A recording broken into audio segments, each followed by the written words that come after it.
Buenos días, buenas tardes o buenas noches, y en donde quiera que te encuentres, mi querido hermano, un triple abrazo fraterno para ti y para todos los que nos escuchan. Bienvenidos al Mesón del Masón. Volvemos nuevamente con este podcast súper interesante sobre masonería.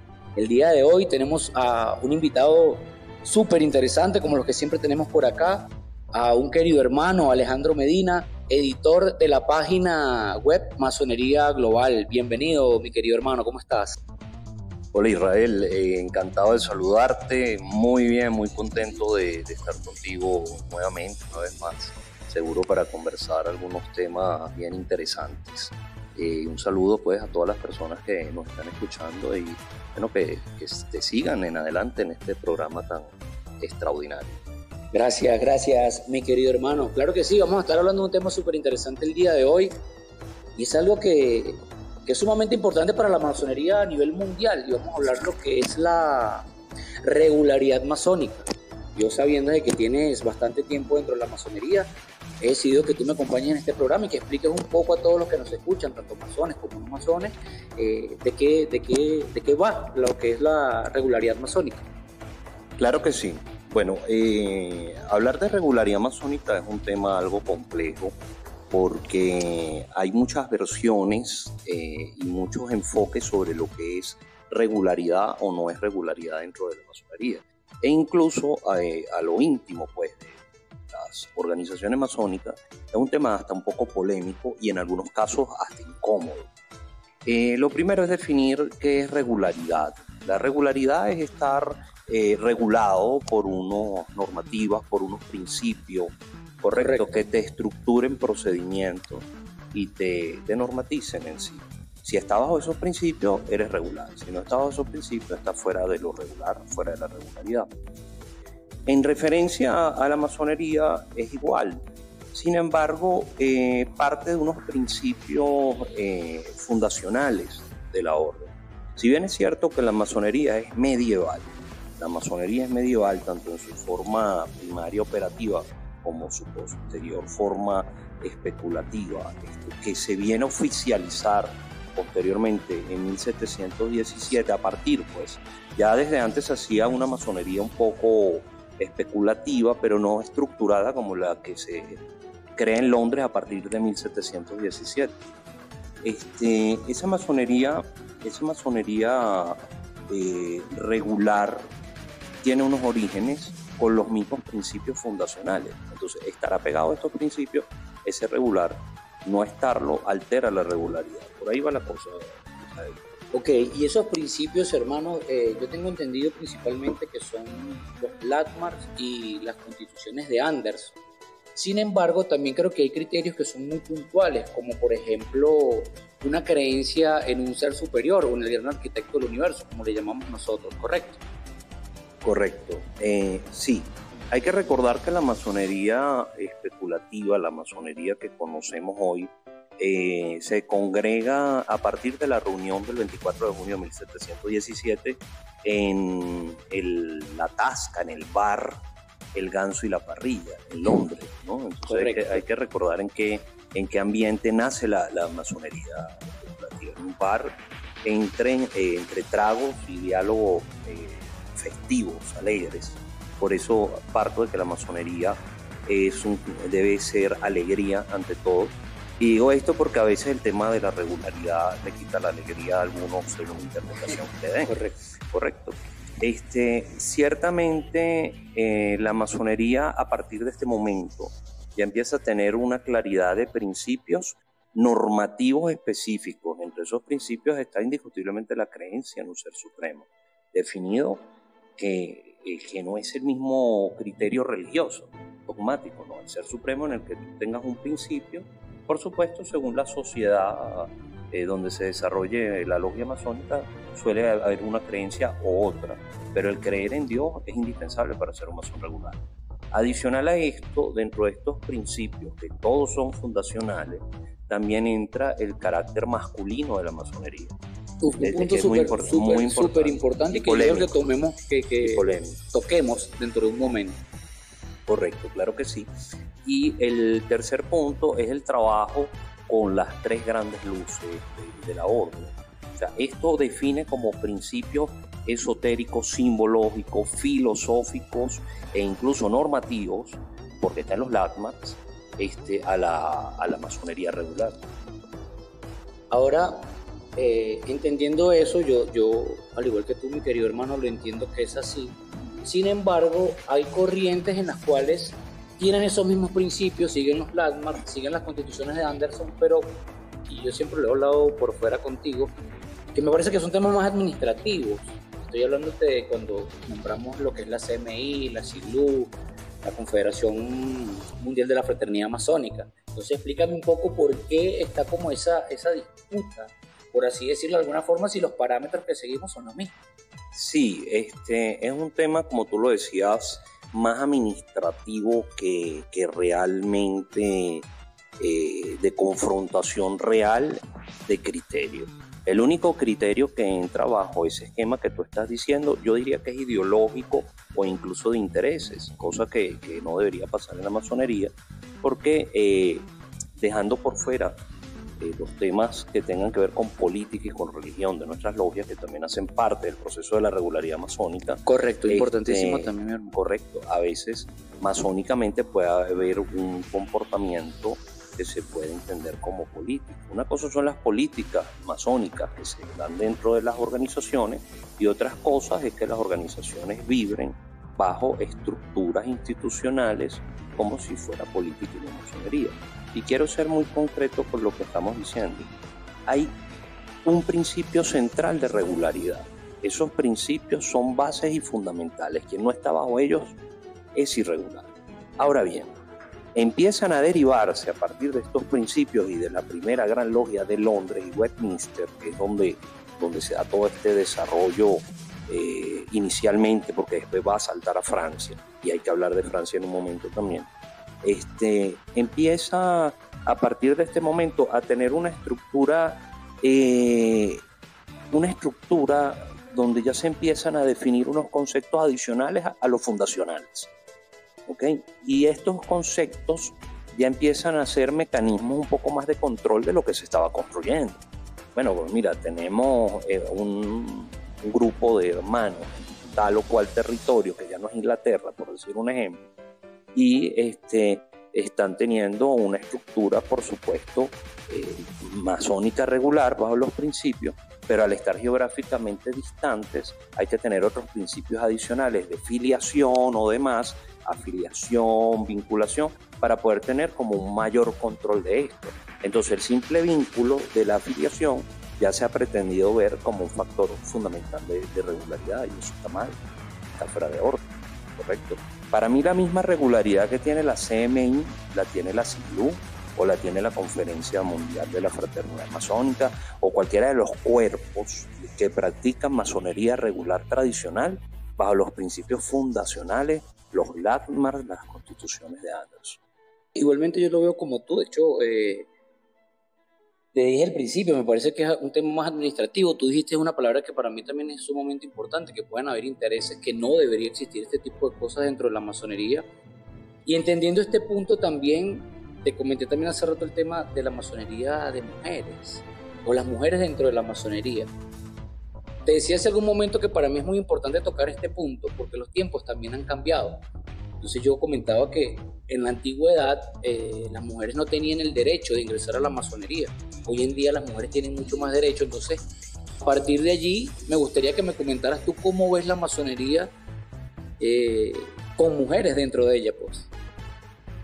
Bueno, ciertamente el concepto filosófico de la masonería como masonería regular es masculino.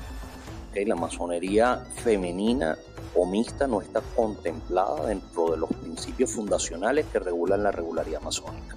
Ahora bien, estamos hablando de tiempos distintos y lo está mostrando la misma Gran Logia Unida de Inglaterra e incluso grandes logias miembros de la CMI, por decir un ejemplo. Hay que aclarar que al hablar de la CMI no estamos hablando de que es una línea inglesa. Esto lo quiero aclarar. Estamos hablando de que tienen un reconocimiento con Inglaterra, como se pueden tener reconocimiento entre dos grandes logias del mundo de cualquier orden. ¿Okay? Eso es lo que hay. Pero ninguna de las grandes logias de la CMI prima con el trabajo del rito inglés. Igual pasa con otras, o sea, los ingleses trabajan emulación y otros tipos de ritos británicos, no trabajan ritos que sean antiguos aceptados. Entonces quiero hablar de esto porque los ritos también, según sean, pueden ser aplicables para mujeres o no. Hay ritos que son exclusivamente masculinos. Y que, correcto. Claro, y que energéticamente son total, para como hombres. Por ejemplo York. O sea, tú incluir mujeres en práctica un rito de esto es quebrar no la regularidad masónica, sino la regularidad del rito en sí mismo, que eso ya es otro tema un poco más allá. ¿Qué pasa con las mujeres hoy en día en el siglo XXI? Desde finales del siglo XIX ya fueron apareciendo logias femeninas o mixtas en Francia, muchas de ellas clandestinas, evidentemente, sin ningún reconocimiento en un principio. En el tiempo, ya más entrado al siglo XX y finales del siglo XIX, se fueron estructurando orientes que toleraban masonería femenina o mixta, siempre vistos como irregulares, claramente porque no está incluida la mujer en los principios fundacionales. Llegamos al siglo XX, comienzan a darse posturas muy acordes a las realidades que estamos viviendo, a los tiempos que estamos viviendo, en donde la Gran Logia Unida de Inglaterra armoniza, y no estamos hablando de tratados formales, sino de algo que es mucho más importante que un tratado firmado, que es en comportamiento. La Gran Logia Unida de Inglaterra ya recibe en sus templos a la gran maestra de la Gran Logia Femenina de Inglaterra. No quiere decir que hagan trabajos conjuntos, pero ya ven con más tolerancia la masonería femenina. Y si la antigua Gran Logia de Londres y Westminster es hoy día la Gran Logia Unida de Inglaterra, y ellos están haciendo esto, uno dice, ¿por qué en los demás va a ser irregular? Acá mismo en América Latina, la Gran Logia Argentina de la CMI, sí, también tiene unos vínculos filantrópicos de otro orden no ritualístico con la Gran Logia Femenina. Lo mismo está pasando en Chile. Entonces se está dando una apertura en esta postura, que te digo, yo la apoyo totalmente porque me parece que son los tiempos. Lo que sí siempre va a ser visto como irregular, y es un poco irónico, pero está bien porque ya también sigue rompiendo los principios, es la masonería mixta, que sabemos que desde el orden regular no la aceptamos como regular. Ya, perfecto. Entonces se podría decir, no sé, yo acá pensando un poco sobre el tema del dogma. Nosotros trabajamos con una premisa que no manejamos dogmas o que somos adogmáticos. Pero te pregunto, ¿dentro de la masonería hay dogmas? Implícitamente, lamentablemente los hay, pero el deber ser del masón es no ser dogmático, porque si no ya te conviertes en un hombre religioso, ya es otra cosa, no sería masonería. El tema de los dogmas como principio es antimasónico, pero como parte de la naturaleza humana parece muy normal. Entonces, dentro de la masonería el trabajo tiene que ser tan bien hecho que los masones tengamos capacidad de no ser alcanzados por los dogmas ni encerrados por ellos, ¿entiendes? Para poder ser coherentes con nuestras prácticas. Es por eso que con todo lo que estamos hablando de calificar irregular a tal o cual cuerpo masónico, que es regular en todos los criterios, limitarlo a una regularidad. Hay un tipo de regularidad que se llama la regularidad CMI, Derecho Interpotencial Masónico y demás, que esto daría para hablar mucho más. Pero regularlo a un cuerpo administrativo, la regularidad masónica, eso es llevar la regularidad a un punto muy miserable de su existencia, porque la realidad es que la regularidad no la inventó ninguna de estas confederaciones, ni francesas, ni inglesas, ni nada de esto. Aclarando que en Francia hay una regularidad masónica tradicional impecable y no hace parte de la CMI. Puedo decirte un ejemplo, porque hay que aclarar que no es Inglaterra y Francia. Se ha hecho ver que todo lo que sale de Francia es irregular, eso es falso. Eso es mentira, eso no es así, sino podríamos decir, por ejemplo, que la Gran Logia Nacional Francesa, reconocida por Inglaterra, es irregular, no lo podemos decir, puedo decirte un ejemplo. Entonces, es un tema que de lo administrativo muchas veces pasa a lo ridículo, y hay que tratar que entre los masones no pase eso y que haya una verdadera unión fraternal con el respeto a los principios que practicamos en común, eso sí. Tú, entendiendo un poco el tema de la masonería internacional y de todos estos temas, ¿tú crees que en algún punto estas corrientes que siguen los principios tradicionales puedan unificarse? Sí, una vez escuché a alguien que usó una frase, palabras más, palabras menos, y decía que aunque sé que es muy difícil y pareciera ser imposible, en mi corazón lo veo una realidad. Entonces, no es fácil porque lamentablemente nos estamos convirtiendo en hombres burocráticos. Por eso hablamos de una masonería administrativa que es importante. Yo no la menosprecio, yo no tengo posturas en torno a ninguna tema como de facción o nada de esto no existe, sino que la realidad es que la masonería, conectando con los nuevos tiempos, debe entender que nos debemos identificar entre nuestros iguales. Una vez estuve en una conversación de un hermano miembro de la CMI con un hermano miembro de una corriente regular tradicional francesa, y eran exactamente los mismos principios, las mismas prácticas, la misma filosofía, y se reconocían de una manera tan exacta, tan idéntica, que ambos parecían más de una misma organización que de dos organizaciones diferentes. Entonces, esto nos da esperanza. Esto nos da esperanza. Y a la medida que vayan apareciendo líderes en esa masonería internacional que tú estás hablando, que sean coherentes con los principios de la orden y que vayan abriendo realmente los espacios para que la masonería se reconozca entre sí como tiene que ser. Esto es posible. Que es un trabajo tedioso, que muchos se van a oponer, que van a haber dificultades, seguro, pero se puede llegar en el tiempo allá cuando nos entendamos que por encima de todo se muere. Aunque te digo algo, mi hermano, sinceramente también yo considero que hoy en día dentro de la masonería también se está viendo bastante juventud en muchos países. Y esto creo que también va a ser una apertura muy grande para la masonería y para llegar a ese punto que tú acabas de decir, de que simplemente la masonería regular real se unifique y dejemos a un lado estos temas administrativos que en vez de sumar lo que hacen es restar y poner trabas para muchas de las organizaciones. Porque imagínate que realmente se formaran estas tres organizaciones que hemos nombrado hoy, estas tres partes administrativas de la masonería, que sería la CMI, la SIGLU y la Confederación Mundial de la Fraternidad Masónica. ¿Qué no se pudiera hacer en el mundo realmente? Que mucha gente dice, no, que los masones que cambian el mundo y todo el tema. Nosotros queremos cambiar el mundo realmente, pero para bien. Y sería sumamente interesante que nosotros, a partir de estos nuevos tiempos que estamos viviendo, empecemos a unificar criterios y a trabajar realmente por el mundo, pues es lo que se quiere y es lo que los masones estamos buscando. Trabajar por nosotros para después trabajar por el gran templo mundial, por así decirlo, ¿no? Sí, yo veo, partiste hablando del tema de juventud y sí, claro, hoy en día estamos viendo líderes en la masonería internacional muy jóvenes y en las distintas vertientes de la masonería. Y eso está muy interesante. Un hombre de 40, un hombre de 50 años liderando movimientos masónicos, un hombre joven. Sí, muy joven. Claro, como era anteriormente, que ya eran personas de 70 años hacia adelante.